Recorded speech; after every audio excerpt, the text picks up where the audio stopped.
Hello everyone. Today we'll start with introduction to the subject of applied electronics. So, as the name suggests, applied means applications. So, applications of electronic devices. So, what are the electronic devices? So, whatever semiconductor devices we have studied in previous semester, we are going to use that semiconductor devices in specific applications, and in this semester we'll study different applications of semiconductor devices. So first we'll start with your syllabus. So this is your syllabus part. So first chapter is low power amplifiers. So your first application of electronics is amplifiers. So low power amplifiers. So amplifiers use BJT, that is bipolar junction transistor, and using this BJT you can design amplifier. So there are two types of amplifiers, low power and high power amplifiers. First we'll see low power amplifiers. In this chapter you'll see different types of amplifiers. So in the classification of amplifiers you can see different amplifier classifications. Then you'll see how to use BJT as an amplifier. Next point is single stage CE amplifier. So CE amplifier, common emitter amplifier, and its frequency response, gain and bandwidth. Then we'll study multi-stage amplifier. Again, the next point is amplifier coupling. So how to couple the different amplifiers in multi-stage amplifier we'll see. So three types of coupling is there: RC, transformer and direct coupling. Next is FET amplifier. FET is field effect transistor. You have already seen FET. In this FET amplifier, common source amplifier is used, and we'll see its working principle and applications. Next part is tuned amplifier. So in this tuned amplifier we'll see why we need of this tuned amplifier. Then we'll see basic tuned circuit diagram of tuned amplifier, its type, operating principle, frequency response of three types: single tuned, double tuned and stagger tuned. So this is your first chapter, low power amplifiers. Next we'll move to next chapter. Second chapter is high power amplifier. So in this high power amplifier, it is a power amplifier. We'll see the difference between low power amplifier and high power amplifiers as we progress in this semester. So first point is power amplifiers. So in this we'll see the comparison between small signal amplifier, that is low power amplifier, and power amplifier. Then we'll see performance parameters of power amplifiers, and like bandwidth, gain, frequency band and efficiency. Then we'll see classification of power amplifiers. So there are four types: class A, class B, class AB and class C. So we'll see detailed discussion regarding these types of power amplifiers. Next we'll see different types of power amplifiers, that is class A, B, AB and C. So with the help of circuit diagram we'll study operation, input output waveforms, its efficiency and power equations of these amplifiers. So this is your high power amplifier, second chapter. This is a very important chapter. Next chapter is third chapter, is feedback amplifier. So in this chapter first we'll see principle of feedback amplifier. So in this principle of feedback amplifier we'll study what is feedback and how to use feedback in a amplifier. Next point is types of feedback. So there are two types of feedback, negative and positive feedback, and its advantages and disadvantages of negative feedback. third point is types of feedback connections. So there are 4 types of feedback connections we'll see in the following lectures. So voltage and current feedback, there are types of feedback we'll see in the following lectures. So next chapter is waveform generators. So you have already seen many types of waveforms in maybe in your CRO. So you have analyzed waveforms in CRO and you have used function generators to generate waveforms.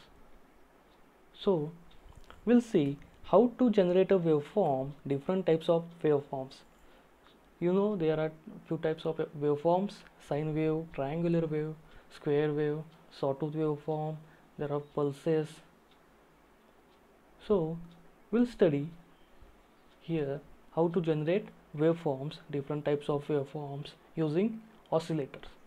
So in the first point we'll study about oscillator, its need, and we'll compare oscillator and amplifier. So in the oscillator, oscillator is nothing but a amplifier, but it has a feedback. So we'll study in the subsequent lectures about oscillators. Then we'll study condition for oscillation. So there is specific condition for oscillations to be happen. So you want your circuit to oscillate for a fixed frequency, you have to meet that certain condition. Next point is sine wave oscillator.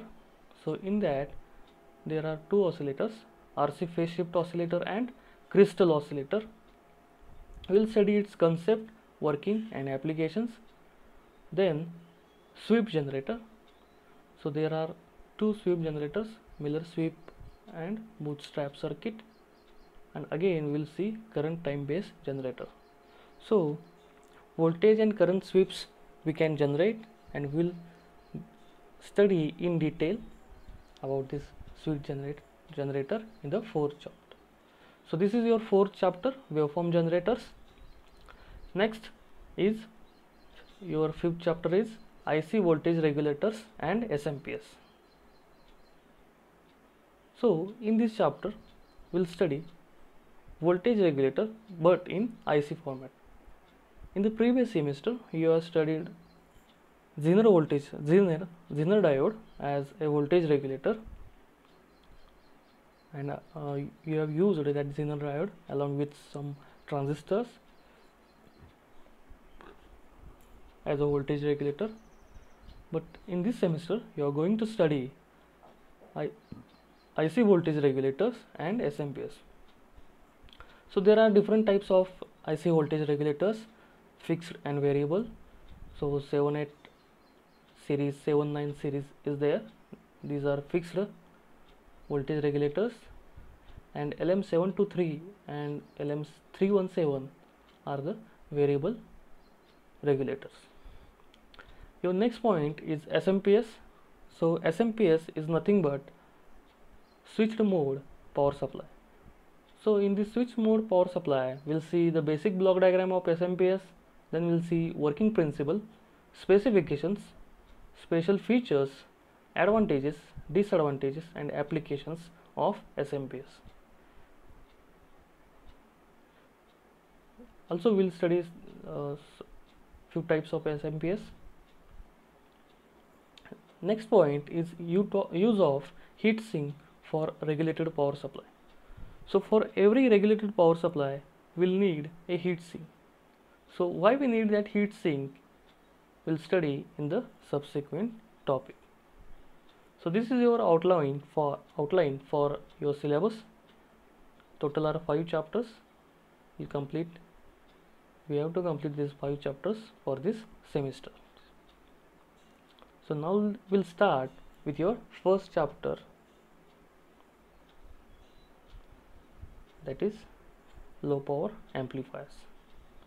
So what is amplifier? The question arises, So amplifier means to amplify means to increase the strength. So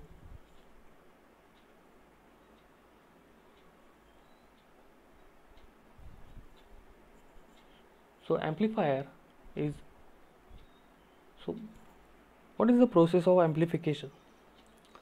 So the process of increasing the power of an AC signal is called amplification. You don't want to increase power of DC signal because you can directly increase the power of DC signal without using amplification. So whatever AC signals we want to increase the power, we are going to use amplifier, and the process of increasing the power of AC signal is called amplification. And the circuits used to perform these functions are called amplifiers. So the circuits used to perform amplification are called as amplifiers. So you can define amplifier as a device which produces a large electrical output of similar characteristics than that of the input parameters. It increases the magnitude of the current or voltage input by means of energy drawn from an external source. So for a proper amplification operation, you must consider proportionate output. Means what?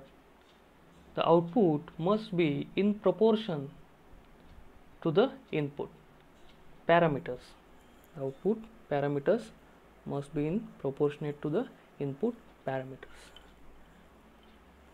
You should not disturb the shape of your input AC signal. So the input parameters should proportionate to output parameters. And to do that, so to magnify or to amplify the current or voltage, you will need a external source. So without using any external source, you cannot amplify any signal. So to amplify a signal, you will need a external source. So that external source is a DC voltage. So by using DC, you can amplify AC. So keep this in your mind. Using DC, you can amplify AC. So input signal you can obtain from a microphone, a thermocouple, transducer, or a phonograph cartridge. So the input signal from these transducers, the strength of a signal is very weak. So to use these signals in any applications or in any output devices, will need these signals to be amplified.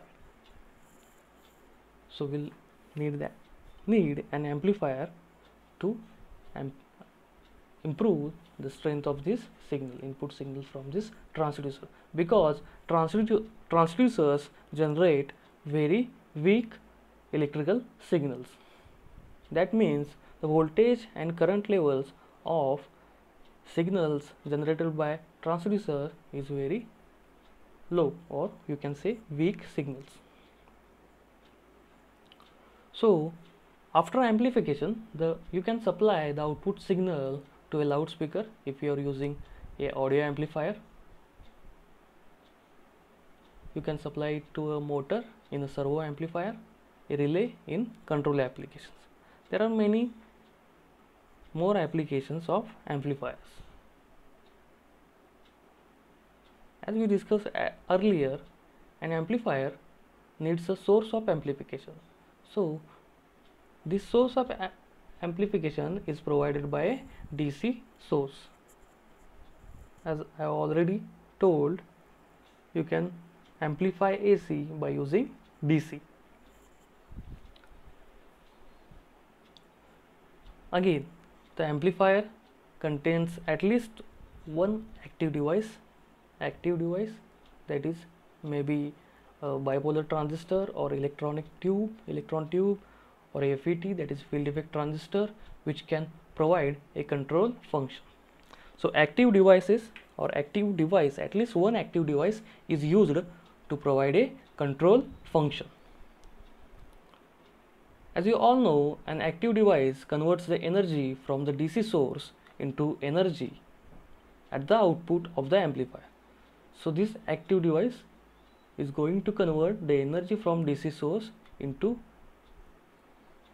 a AC energy, that is whatever input signal you are given, the amplified version of AC input, and which must be proportional to the input signal.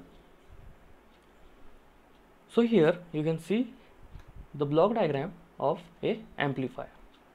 So this is very basic block diagram, and different parameters used or different terms used in the amplifiers. As you can see, this is a amplifier box. So to this amplifier box, we'll need a external DC source. We'll call it as a VDC, and it will provide a DC current IDC. So this is very important, VDC and IDC. VDC is external DC source, and it will provide IDC, that is DC current. So it will provide a external energy to the amplifier to perform amplification operation. So we'll see this Vs is source voltage or input voltage or input signal. This Rs is internal resistance of source, whatever source you are using. So Rs is internal resistance. This Vi is input voltage. So Vi is actual input voltage to the amplifier. Vi, keep this in your mind, Vi is your actual input voltage to the amplifier. Next, this is Is, that is source or signal current. Is is source or signal current, or you can say input current. Next we'll see this Ri. So Ri is amplifier input resistance. So you can say Ri as a amplifier input resistance. So this is your input side. We have seen input side, that is source voltage Vs, source resistance Rs, source current Is, amplifier input voltage Vi, and amplifier input resistance Ri. In the output side you can see this Ro. So this Ro is load resistance. Next is I/O. So this I/O is output current, amplifier output current, and VO is amplifier output voltage, and RO dash is amplifier output resistance. So any circuit will have a input resistance and output resistance. For electronic circuit, you must supply a input voltage or input signal to get a output signal. But in amplifier, you have to provide a DC external source to perform amplification of a signal.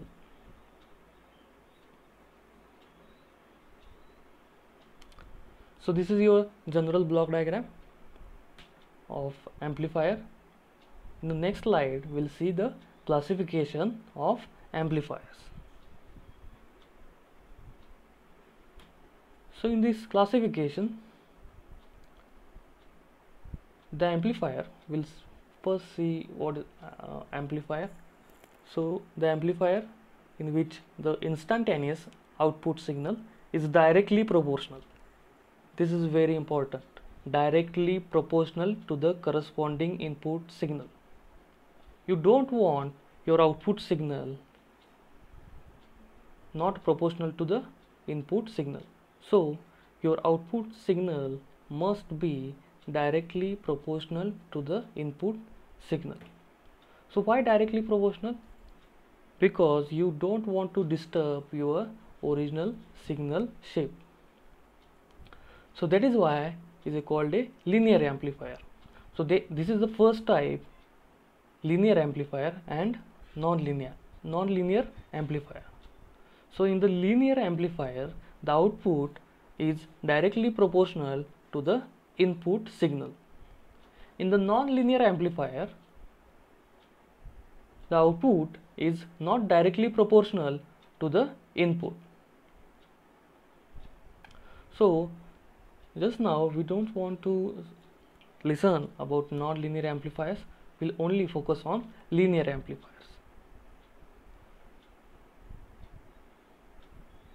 So the linear amplifiers may be classified according to their mode of operation. That is the way they operate on the predetermined set of values. So we'll see in the next slide how to classify the amplifiers. So the first type or first classification is as based on the input. So you can classify your amplifier depending upon what type or which kind of input you are providing to the amplifier. So there are two types, small signal amplifier and large signal amplifier. So in the small signal amplifier, you provide a small voltage or small signal as an input to the amplifier, and in the large signal amplifier you provide very high voltage or large signal to the amplifier. So the major difference between small signal and large signal amplifier is the power of input signal. That is why a small signal amplifier is called low power amplifier and a large signal amplifier is called high power amplifier. Means in a small signal amplifier, power of input signal is very low, while in the large signal amplifier the power of input signal is very high. So small signal and large signal, that is low power amplifier and high power amplifier. Next, second classification is as based on the output. So depending upon the output, you can classify the amplifiers as voltage amplifiers and power amplifiers. In the voltage amplifier, you can only amplify or strengthen the voltage of a signal, while in the power amplifier amplifies total power of the signal. Next third type is as based on transistor configuration. As you already know, there are three types of configuration we can use a transistor, that is common emitter, common base and common collector. Similarly, depending upon the configuration you are using, there are three types of amplifiers: common emitter amplifier, that is CE, common base amplifier, that is CB, common collector amplifier, that is CC. Next, fourth point or fourth classification type is as based on biasing conditions or operating point. In the previous semester, we already discussed operating point and biasing conditions, certain biasing conditions. So depending upon that biasing conditions, that is setting up an operating point, we can classify amplifiers, precisely a power amplifier, in the four types. First is class A, second is class B, third is class AB, and fourth is class C. So these four types of amplifiers depends upon biasing conditions or operating point. In the next section, fifth point or fifth classification is based upon the nature of load resistance. So means what kind of load you are using for a amplifier. So there are two types for the load resistance: untuned amplifiers and tuned amplifiers. So untuned amplifiers, you can also call it as a wide band amplifier, and tuned amplifiers, you can call it as a narrow band amplifier. So there is difference of band. So in untuned amplifiers there is a wide band, so bandwidth is very high, and for the tuned amplifiers bandwidth is very narrow. So we'll discuss these two types in the following lectures. Next is sixth classification as based on frequency response. So depending upon the frequency response of any amplifier, you can classify it in a 5 or more types.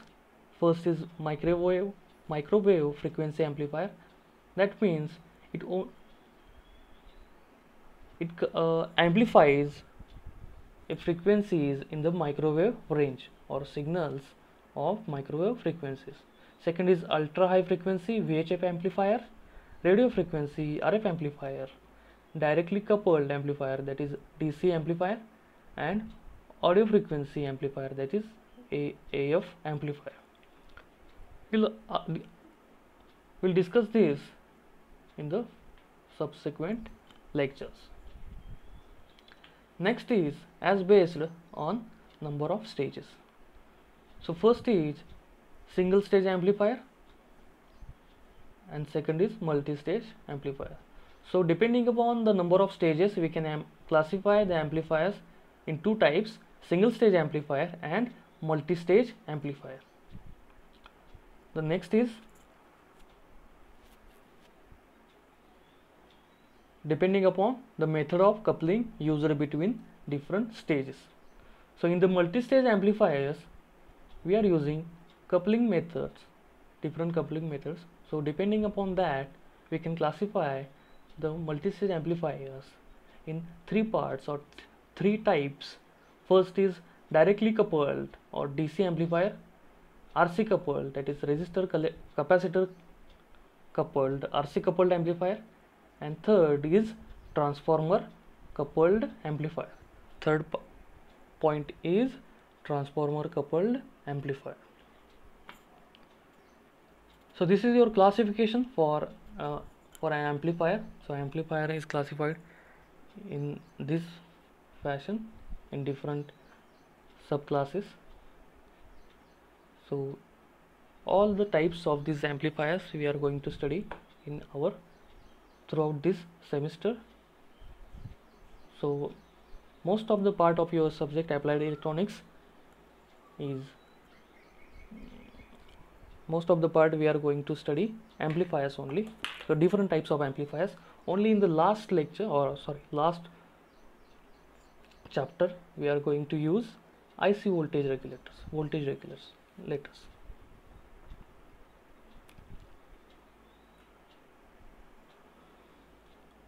So I hope you all understand the introduction part of this applied electronics. So applications of semiconductor devices. So whatever semiconductor devices we have studied in our previous semester, we are going to use that semiconductor devices in special or specific applications, so that we can design a circuits. So to design a circuit, we will study basic application, then you can design a more complex circuits. So I hope you all understand the basic introduction part of your first chapter. Thank you.